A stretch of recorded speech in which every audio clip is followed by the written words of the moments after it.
Suppose you're an octopus in a casino, and you have your 8 tentacles on these 8 slot machines here, and you're trying to figure out which slot machine pays out the most. Not all the slot machines are equal. This is what's known as the multi-armed bandit problem. It's a problem in probability theory, and it's a question of how do you allocate your resources? If you only have so much money to spend on slot machines, how should you divide it up among the slot machines to both figure out which machine pays off the best, and then spend the rest of your money on that best slot machine? This is an important problem because it actually arises in various forms in real life, such as when you're dividing up a budget and you're trying to figure out how much money to allocate to different projects or people. We're just going to use this as motivation to practice writing a program that's going to involve lists and randomness and then eventually objects. We're going to create 3 slot machines, and the goal is for the user to use 10 polls of the 3 different slot machines to see if they can guess which slot machine has the best average payoff. So we'll start off by importing the random library. Then we're going to create the minimum and maximum random values for our 3 slot machines. I'm going to use a list for this. Say mins is going to be the minimum payoff for the various machines. And initially I'm just going to put these in. Later we can make this a little bit more random. And then I'm going to create the maxes. So these are the highest payoffs for each machine. The idea here is that the first slot machine in index 0 location has a very low payoff. That's not going to be a very good slot machine to pull.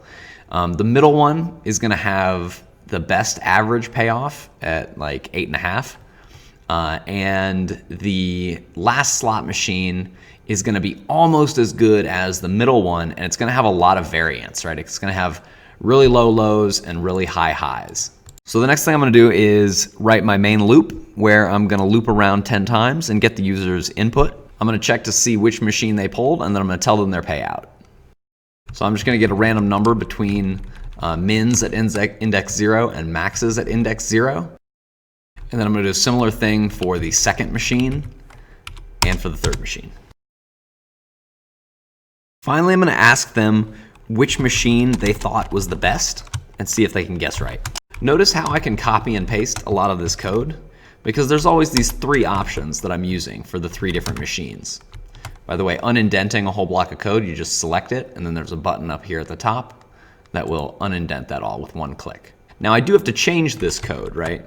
This isn't exactly what I want to include, right? I don't want to include another random payout. I just want to include the fact that there's 3 different machines. So now I have those 3 options again. So now I'm going to say if the user was right or wrong.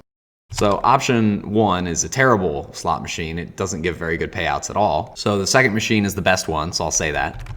But the third one is really close. I think this game, the way I wrote it, is actually going to be very difficult to determine which is the best. So let's run it and see how it goes, and then see if there's some way that we can improve it a little bit.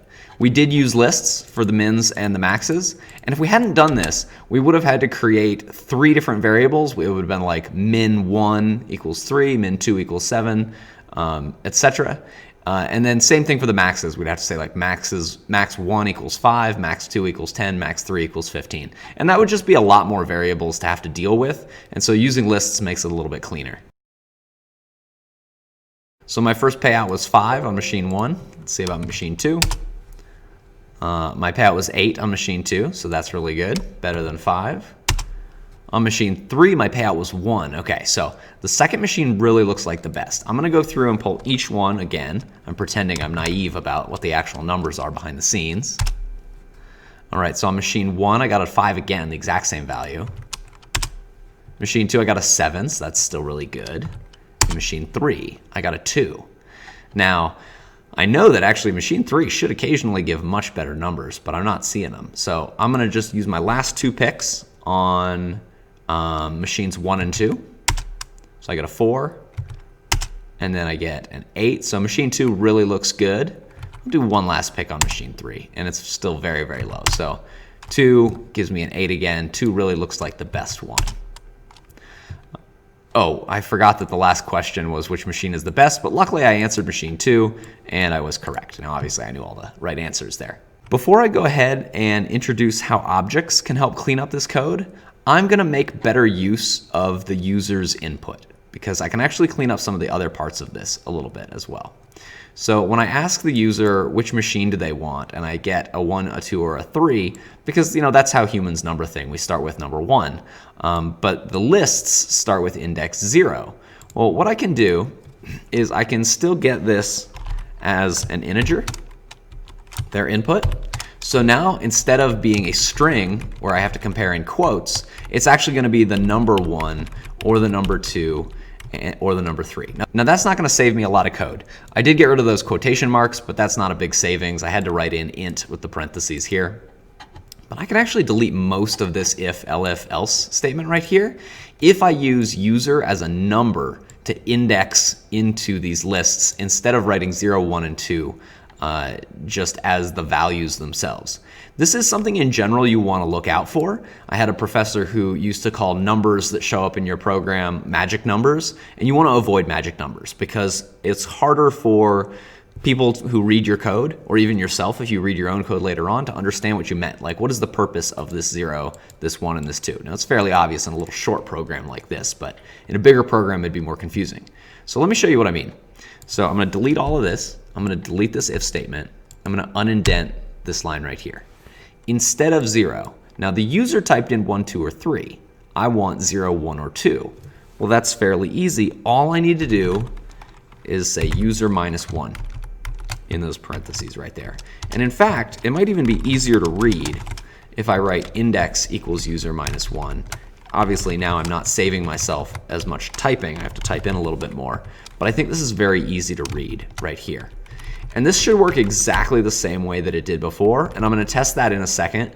But the first thing I'm going to do is I'm going to do the exact same thing down here. As I look down here, I realize this int actually doesn't help me very much. I do need these 3 different options because there's 3 different things that I want to print out. The way I was able to get rid of the if, elif, and else up here was that the code that was executed inside those statements was so similar, right? I was getting a random payout every single time. All that changed was the index. So if I can calculate the change in the index instead of writing a whole new line of code, that's helpful. I'm going to run this again very briefly and just check and make sure this still works. All right, now I got a much higher payoff on machine 3, which is good because I was a little nervous that there was some kind of problem with the random number generator. Give me a number from 1 to 10. 11. Right. All right, good. Now I got a very high payout on machine 3. That checks out. I'm not as interested in actually running the rest of this, but let me see which machine is best. I'm going to pick 3 this time, make sure it prints out something different. It's always important to test your different conditions, your different if and elif statements, and it does. It prints out something different there. Now, it's not so terribly necessary to use an object on a short program like this, right? I've got 18 total lines of code, including a couple blank spaces in here. But I'm going to show you how you might create an object for each slot machine. Now, when I go and create an object, I usually start by copying an object that I've seen before because there's some text and syntax that's a little bit difficult to remember. So I just went and found my rectangle object that I've used before here, my rectangle class. And I'm going to start with that because there's the class keyword, there's the fact that there's this special init function that constructs the object. And there's 2 underscores before and after that. And those are really easy things to forget. There's self right here that you got to remember. Now we're going to change the x, y, width, and height because we don't really want that information. But it's helpful to start with some of the syntax in place. So I'm going to name my class slot machine. And a reminder, the difference between a class and an object. A class is a blueprint. It's the instructions for how to create an object. So I will create slot machine objects using the class definition that I'm writing right here. Now there's 2 pieces of input that I need to give to my slot machine, the minimum value and the maximum value. I'm going to write these out because if you notice I just put in min or max, it is thinking that I want to reference the functions, the min and max functions that get a small or large value from a list, the smallest or largest value. So just so there's no confusion with different things having the same name, I'm just going to write out minimum and maximum. It's a little bit more typing, but I think it's worth it for clarity. Now, when I want a variable to belong to an object, I need to use self. So I'm going to say self dot min. And here I'm more okay with naming it min, because this is actually a different variable than if I just wrote like min right here. And I don't know if it comes across on the screen, but you can see there's a slightly different color to this min than there is to this min. This right here is actually a function, right? So if I put in 1, 2, 3, this is going to return just the 1 out of this list. But this is a variable, and the name of this variable is self.min. So it has a totally different name than just the word min, right? Dot means belongs to. It means that this is the min variable that belongs to a slot machine. So this equals minimum. Similarly, self.max equals maximum. And for the purposes of this program, this might be all that I need, just this right here. But to really make the best use of objects, I'm going to create another function. Now, technically, this is known as a method. It is a function that belongs to a class or an object. So I'm going to say get payout is the name of my function. I'm going to need self as the only argument to indicate that this function belongs to the slot machine. And then I'm going to return the random value. And I'm actually going to copy and paste this just to save myself some typing. But I need to be a little bit careful because I don't want to include min's index and max's index. I want to include self.min here as my minimum and self.max as my maximum. All right, this isn't going to save me code, but I do think it's going to improve my organization. I'm going to need to still create 3 slot machines. This code right here doesn't do anything unless I call it, much like a function, right? Unless I create a slot machine, this code right here is just how to create a slot machine. It's a difference between a recipe for a cake and an actual cake. This is the recipe, and now I'm about to create the actual cake. So I'm going to say S is just my temporary variable for a slot machine. And I'm going to say slot machine. And then in parentheses, I'm going to pass in the minimum and the maximum of my first slot machine, right? The one that I have here. I'm actually going to modify this. I'm going to just call this slots, and it's going to be a list. And I'm going to pop each and every one of these into the list as I create them. So I'm calling slot machines in this highlighted part that I've got right here. What this is actually going to run is the init function. It's going to initialize an object of type slot machine, and it's going to give me that object. And since I'm calling this inside of a list pair of brackets, it's going to return that object and put it in the list automatically. So let's copy that, put a comma, put in my next slot machine that goes from 7 to 10, and the final slot machine that goes from 1 to 15. All right, great. Now there's more typing that went into that line, but I think I'm improving my organization here. So I've got this slots variable now. Instead of asking for a random value directly from random here, now I'm going to say slots bracket index, because I'm indexing into my list of slots. And I'm going to ask for the payout. So I'll copy that and paste it down here as dot get payout. It's a function, so I need to use dot to ask for the function that belongs to the slot. And then I use parentheses at the end to indicate that it's a function. So this right here should give me the exact same random value that I got before. And now I've converted this to a version with objects. Let's make sure that it works. I don't have any typos. So machine 1 gives me a 3, machine 2 gives me an 8, machine 3 gives me a 13, machine 2 gives me a 10 now, machine 3 gives me a 4. Yeah, this seems to work great. So I'm going to quickly just run through this until the very end. Which machine is best? Well, I haven't tried one yet in terms of testing. So even though I know it's wrong, I'm going to type that one. All right, and it says, no, that's the worst machine. So that still works. Great. So this works very nicely. Classes and objects are examples of something called encapsulation. So what you should look at in this word is capsule, right? A capsule is a container that you put something inside. And what's important about encapsulation in computer programming is that it helps us hide complexity. If I don't ever want to look at this slot machine, I just want to assume that it works correctly, I can do that, All right, I can create slot machines as long as I know to pass in a min and a max, and I can ask for their payout without knowing the details of how these things are implemented. That's encapsulation, and it's very powerful, especially as our programs get more and more complicated. The very last thing that I want to show you is, suppose that we want a variable number of slot machines with variable mins and maxes, and a variable number of guesses for the user to make. So we can add these customizations to our program fairly easily. What I'm going to do is I'm going to start off by asking the user for some new inputs. I'm going to ask, how many machines? So how many slot machines do they want to deal with? And I'm going to convert it to an integer. And then what I'm going to do is I'm going to create a for loop. And I'm going to loop over whatever number they gave me.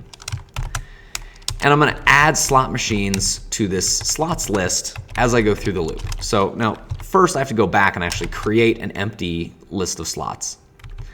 And then in here, what I'll do is I'll say slots.append. So I'll append a new slot machine to the list. So now I can delete the rest of this line. All right, so I've created a slot machine. I've got a for loop, and I'm going to append new slot machines to my list as I go through. This is a very common way of creating lists. You're going to see this all the time. You're going to want to use this a whole bunch. Now, I don't want my minimum and maximum values to be the same every time. Otherwise, the machines are all going to be identical. So what I need to do is find some other way of having a min or a max. And I'm actually going to randomize it. So I'm going to create a minimum variable, and I'm going to set it to random.randint. And I think between, let's say 1 to 20 is actually good here.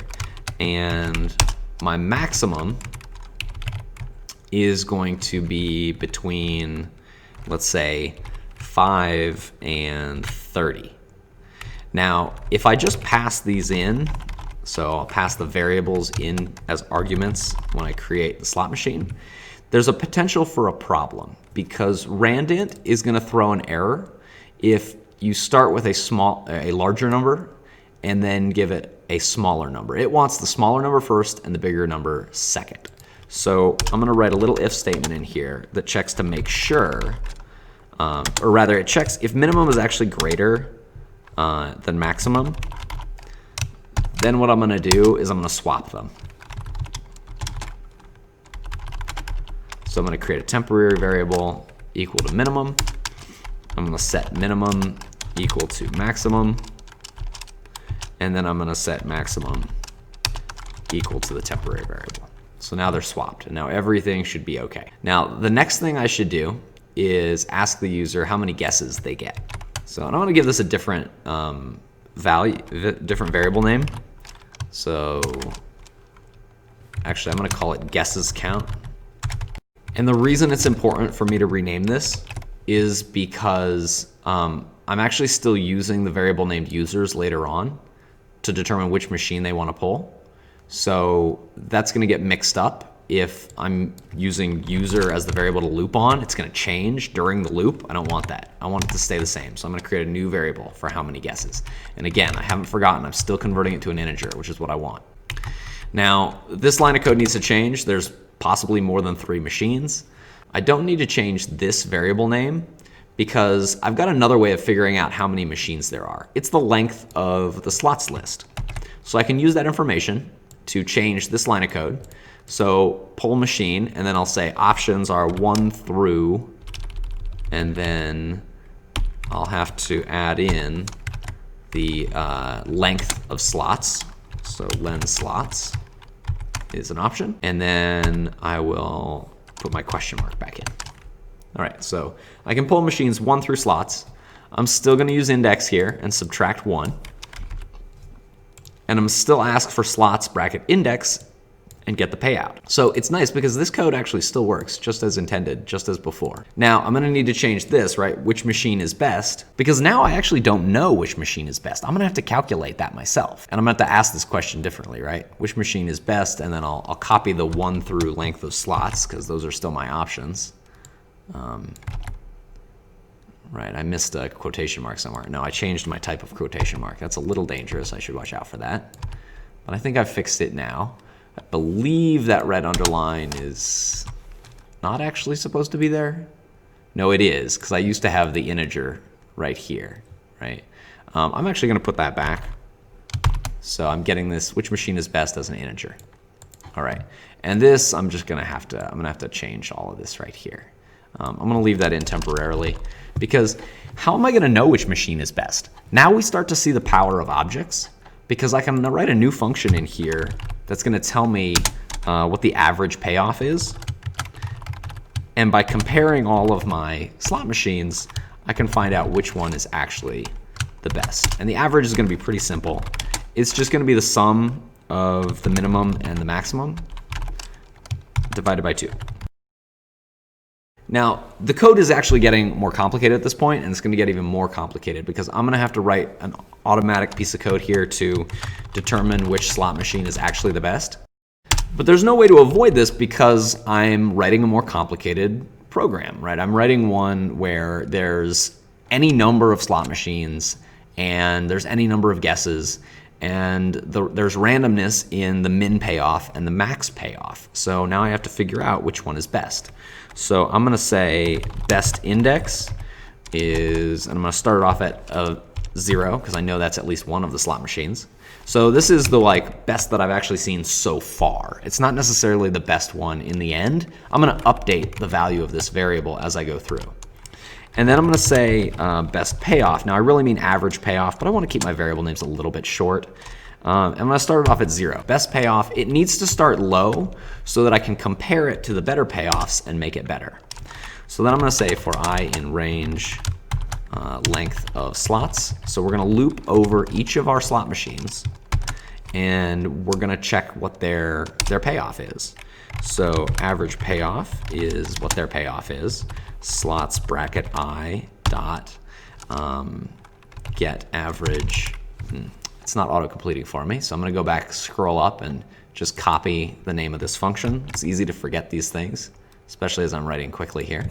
So get average payoff, and then I'm going to compare. I'm going to say if the average payoff is bigger than the best payoff, and remember it's the best payoff I've seen so far, well then the best payoff is actually this average payoff that I just witnessed. And my best index is I. This is a very common format, this whole for loop and if statement right here, for finding the biggest or smallest or mostest of something out of a list, right? You're going to have these two variables. Maybe you only need one, but we need both. We need the index. We want the index and the payoff, and we're going to compare to a value that we're seeing in the list, and we're going to update the best we've seen so far if it's better than what we've seen before. So now we have the information we need. We have which one's the best index, and we're going to use that to see if the user guessed correctly. Actually, now my code's a little bit out of order. I'm going to ask the user which machine is best after I've figured out for myself which one is best. So now I'm going to say if user equals best index, I'm going to see if they guessed correctly. Right? And I'll say the same thing as before. I'll say, yes, you have the best odds with this machine. Else, I'm going to say, I'm just going to say no. I don't know if the user is close or not. I could compare the index that they guessed, the machine's payoff with the index user, to the best payoff that I've seen and see if they are close, but I'm going to keep it simple and just say no. All right, now this is a much bigger program that we've got here. Let's run it. We should have been running this a little bit more throughout to see if it works. Well, it runs without errors. Let's see how far it gets. How many machines? I'm going to say 10 machines. So many more machines than before. How many guesses? I'm going to keep this short. I'm going to keep it even shorter than before. Only 6 guesses. There is no way to figure out which is the best machine.